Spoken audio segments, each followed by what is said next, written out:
Hello guys, welcome back to my YouTube channel inside Materia. I hope आप सभी अच्छे होंगे और स्टडी कर रहे होंगे। तो गाइस, आज की हमारी मेडिसिन है ड्रोसेरा रोटेंडोफोलिया। आज की हमारी मेडिसिन कौन सी है? ड्रोसेरा रोटेंडीफोलिया। ये इस मेडिसिन के ना रेस्पिरेटरी सिम्टम्स बहुत इंपॉर्टेंट है। बहुत ज़्यादा मेडिसिन इसकी रेस्पिरेटरी सिम्टम जो है वो एग्ज़ाम में पूछे जाते हैं, कई बार पूछे गए हैं और रिपीटेडली पूछे जाते हैं। ठीक है, तो देखते हैं क्या है इस मेडिसिन में। तो इसका कॉमन नेम है संड्यू। ड्रोसरेसी फैमिली से ये बिलोंग करती है। कॉमन नेम क्या है इसका? संड्यू है और ये ड्रोसरेसी फैमिली से बिलोंग करती है। Whooping cough with violent paroxysms which follow each other rapidly. क्या होता है इसमें? वूपिंग कफ की शिकायत रहती है विथ वायलेंट पैरोक्सिमस के साथ, मतलब कंटिन्यूस पैरोक्सिमस रहेगा और वायलेंट रहेगा, follow each other rapidly. Whooping cough फिर वायलेंट पैरोक्सिमस एक दूसरे को क्या करेंगे? फॉलो करेंगे। Is scarcely able to get breath. Patient जो है स्केयरली एबल होगा ब्रीथ करने, मतलब बहुत मुश्किल से वो सांस ले पाएगा, मतलब इतना ज़्यादा पैरोक्सिमस होगा उसको कि वो सांस नहीं ले पाएगा, है ना। तो वहाँ प्रॉब्लम होगी। इसके ब्रैकेट में लिखा हुआ है wakes at 6 to 7 AM and does not cease coughing until a large quantity of tenacious mucus is raised. Patient जो है 6 से 7 बजे उठ जाता है और उसको तब तक कफिंग होती है उठने के बाद जब तक बहुत सारा म्यूकस जो है वह बाहर नहीं निकल जाता, बन के बाहर नहीं निकल जाता। ऐसा हमको कौन सी मेडिसिन में देखने को मिलता है? कोकस कैक्टी में देखने को मिलता है। कौन सी मेडिसिन में? कोकस कैक्टी में देखने को मिलता है। क्या? Wakes at 6 to 7 AM and does not ceases coughing until a large quantity of tenacious mucus is raised. Patient 6 से 7 बजे के बीच में उठ जाएगा और उसको कफिंग जब तक होती रहेगी जब तक उसका एक लार्ज क्वांटिटी में म्यूकस जो है वो बाहर नहीं निकल जाता। ठीक है। Profuse epistaxis during every paroxysm. Profuse epistaxis देखने को मिलेगी ड्यूरिंग एवरी प्रॉक्सिमस के टाइम पे। एपिस्टेक्शियस का मतलब होता है उसकी नोज़ से ब्लीडिंग होने लगती है। तो जब भी उसको कोई भी प्रोक्सिमस आएगा तो उसकी नोज़ से ब्लीडिंग होने लगेगी। ऐसा हमको किस में देखने को मिलता है? इंडियम मेटालिकम के पेशेंट में। ऐसा हमको किस पेशेंट में देखने को मिलता है? इंडियम मेटालिकम के पेशेंट में देखने को मिलता है। Minute gun during the day, जैसे मिनट गन चलती है ना, उस तरीके से पेशेंट को जो है पैरोक्सिमस आएगा ड्यूरिंग डे टाइम पे। वूपिंग एट नाइट, और वूपिंग कप कब आएगा? उसको नाइट के टाइम पे आएगा। ऐसा हमको किस में देखने को मिलता है? कोरेलियम रूब्रम में देखने को मिलता है। किस में? कोरेलियम रूब्रम में देखने को मिलता है। ठीक है, तो यहाँ हम इसको 3 मेडिसिन से कंपेयर करके चल रहे हैं ड्रोसेरा रोटेंडीफोलिया को। पहला हमारा कोकस कैक्टी को, दूसरा इंडियम मेटालिकम को और तीसरा कोरेलियम रूब्रम को। ठीक है, आगे देखते हैं ड्रोसेरा रोटेंडीफोलियम के सिम्टम क्या है। डीप साउंडिंग हॉर्स वार्किंग कफ। कैसा? डीप है, डीप साउंडिंग कफ है, हॉर्स वार्किंग कफ है, जो एग्रावेट कर रहा है आफ्टर मिडनाइट।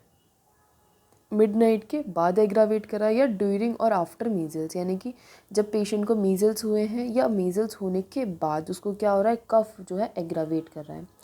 कफ कैसा होगा? स्पैस्मोडिक होगा। स्पैस्मोडिक होगा मतलब आएगा लेकिन इरेग्युलर होगा, कभी भी आ सकता है, वायलेंट होगा और सडन होगा। ठीक है, विद गैगिंग के साथ होगा, मतलब उसको सांस लेने में दिक्कत होगी। रैचिंग होगा, रैचिंग एंड वॉमिटिंग होगी। ऐसा लगेगा, रैचिंग का मतलब होता है कि जैसे मित्तली बोलते हैं ना, जिसको ऐसे उबकाई सी लेता है, जैसे वॉमिटिंग आने से पहले हम ऐसे उबकाई सी पेशेंट लेता है ना, तो उसको रैचिंग बोलते हैं। और उसके बाद उसको क्या हो जाती है? वॉमिटिंग हो जाती है कफ के टाइम पे। Constant टिटलेटिंग cough in children. Constant टिटलेटिंग कफ देखने को मिलता है। टिटलेटिंग का मतलब जो उसको स्टिमुलेट्स कर रहा है कफिंग के लिए। उसका जो कफ है, जो म्यूकस है, वो उसको क्या कर रहा है? स्टिमुलेट कर रहा है कफिंग के लिए। तो कॉन्स्टेंट टिटलेटिंग कफ देखने को मिलता है चिल्ड्रन में। Begins as soon as head touches pillow at night. जैसे ही पेशेंट जो है, बच्चा जो है, हेड पिलो को टच करेगा रात के समय में, जैसे ही बच्चे का सर जो है पिलो को टच करेगा, वैसे ही उसको क्या? कॉन्स्टेंट कफिंग होना स्टार्ट हो जाएगी। Nocturnal cough of young person in phthisis. रात के समय में कफ देखने को मिलेगा यंग पर्सन्स में जब उसको ट्यूबरक्लोसिस की दिक्कत होती है। थीसिस का मतलब है ट्यूबरक्लोसिस। जब पेशेंट को ट्यूबरक्लोसिस, टीवी की प्रॉब्लम होगी, तब उसको रात में नॉक्ट्यूनल यानी कि रात में कफ देखने को मिलेगा। उसका जो स्पुटा होगा वो ब्लडी होगा या फिर प्रूलेंट होगा। जब पेशेंट को थीसिस होगी यानी कि ट्यूबरक्लोसिस की प्रॉब्लम होगी तो उसका जो स्पुटा होगा वो कैसा होगा, ब्लडी होगा या फिर प्रूलेंट होगा। प्रूलेंट का मतलब वहाँ पे क्या, पस जैसा, येलो येलो पस जैसा आएगा, ठीक है। कफ एग्रावेट बाई वॉर्म से, ड्रिंकिंग से, सिंगिंग से, लाफिंग से, वीपिंग से, लाइंग डाउन से, आफ्टर मिडनाइट। पेशेंट का जो कफ है वो एग्रावेट करा है यानी कि प्रॉब्लम्स उसकी कब बढ़ रही है कफिंग की, वॉर्मथ में, पानी पीने से, गाने से, हंसने से, रोने से, बैठने से भी उसको दिक्कत हो रही है और आफ्टर मिडनाइट एग्रावेशन आ रहा है। और आफ्टर मिडनाइट एग्रावेशन आगे देखते हैं, during cough vomiting of water, mucus and often bleeding at the nose and mouth. During cough जब पेशेंट को कफ की दिक्कत हो रही होगी तो क्या होगा, उसको vomiting of water, water brush यानी वाटर की वॉमिटिंग हो रही होगी, म्यूकस रिलीज़ हो रहा होगा एंड ऑफन ब्लीडिंग, और कुछ समय बाद उसके नाक से और मुंह से ब्लड आने लगेगा। सेंसेशन ऑफ फैदर इन लैरिंग्स, उसको ऐसा फील आएगा कि उसके लैरिंग्स में फैदर का सेंसेशन हो रहा है। एक्साइटिंग कफ, एग्जिस्टिंग कफ की वजह से, ऐसा किसकी वजह से होगा, वहाँ पे जो कफ प्रेजेंट है उसकी वजह से उसको लैरिंग्स में ऐसा सेंसेशन आएगा कि फैदर, लाइक फैदर की वजह से सेंसेशन आ रहा है, कोई फैदर से सहला रहा हो उसको। डिजीज़ प्रिवेलिंग ड्यूरिंग एपिडेमिक पर्ट्यूशियस, इसकी जो डिजीज़ है प्रिवेल होगी ड्यूरिंग एपिडेमिक पर्ट्यूशियस के टाइम पे।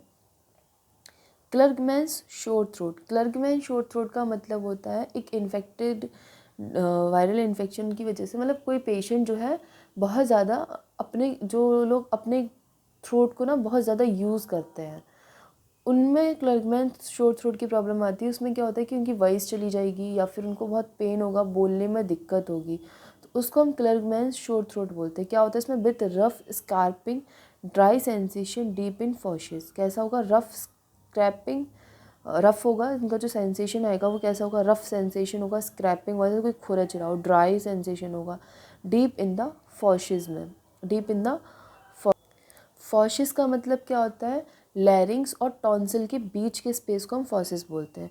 वॉइस कैसी हो जाएगी, हॉर्स जैसी, घोड़े जैसी आवाज़ हो जाएगी, डीप हो जाएगी, टोनलेस हो जाएगी, क्रैक्ड होगी, रिक्वायर्स एक्सर्शन टू स्पीक, बोलने में उसको बहुत ज़्यादा पेशेंट को जो है एक्सर्शन करना पड़ रहा होगा। Constriction and crawling in लैरिंग्स, constriction होगा और क्रॉलिंग सेंसेशन देखने को मिलेगा लैरिंग्स में, हॉर्शनेस देखने को मिलेगी एंड येलो और ग्रीन स्पुटा, कफ के टाइम पे उसको कैसा येलो और ग्रीन स्पुटा देखने को मिलेगा। Laryngeal phthisis following whooping cough, जब उसको लैरिंग्स में जब थीसिस या ट्यूबरक्लोसिस देखने को मिलेगी तो वूपिंग कफ उसको फॉलो कर रहा होगा, वहाँ पे उसको वूपिंग कफ भी हो रहा होगा। अगर ब्रोंकाइटिस, ब्रोंकियल कैटल फॉलो कर रहा है, अगर लैरिंजल थीसिस के बाद ब्रोंकियल कैटल फॉलो हो रहा है तो वहाँ पे कौन सी मेडिसिन जाएगी, कोकस कैक्टी मेडिसिन जाएगी। कौन सी मेडिसिन जाएगी, कोकस कैक्टी, ठीक है। तो ये था, इसके हमने सारे सिम्टम्स देख लिए। एक और पॉइंट था, हैनीमैन ने बोला था कि 1 single dose of 30 potency is sufficient to cure entire epidemic whooping cough, यानी कि किसी पेशेंट में अगर एपिडेमिक वूपिंग कफ की टेंडेंसी है तो उसका 30 पोटेंसी का सिंगल डोज ही उसको क्योर करने के लिए ठीक है। The cure takes place surely between 7 and 8 days में। हैनीमैन बोल रहे हैं कि उसका जो क्योर है वो 7 से 8 दिन में हो जाएगा और आपको सेकेंड डोज इमीडिएटली प्रिस्क्राइब करने की ज़रूरत नहीं है आफ्टर द फर्स्ट डोज, क्योंकि ये पेशेंट के केस को ख़राब कर सकती है और उसके लिए, उसकी हेल्थ के लिए इंजीरियस हो सकता है, ऐसा हैनीमैन बोलते हैं। तो ये था गाइस फ्रेंड्स हमारी मेडिसिन ड्रोसेरा रोटेंडिफोलिया के बारे में। आई होप आपको मेडिसिन अच्छे से समझ में आई होगी।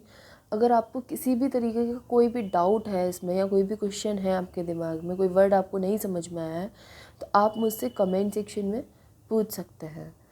आई होप आपको वीडियो पसंद आई होगी। अगर आपको वीडियो पसंद आई हो तो like share and subscribe, please subscribe my channel. अगर आप फर्स्ट ईयर की सारी मेडिसिन पढ़ना चाहते हैं तो आप प्लीज़ इस चैनल को सब्सक्राइब कर लीजिए। मैं कोशिश करूँगी कि यहाँ मैं आपकी फर्स्ट ईयर की सारी मेडिसिन अपलोड कर दूँ। And thanks for watching.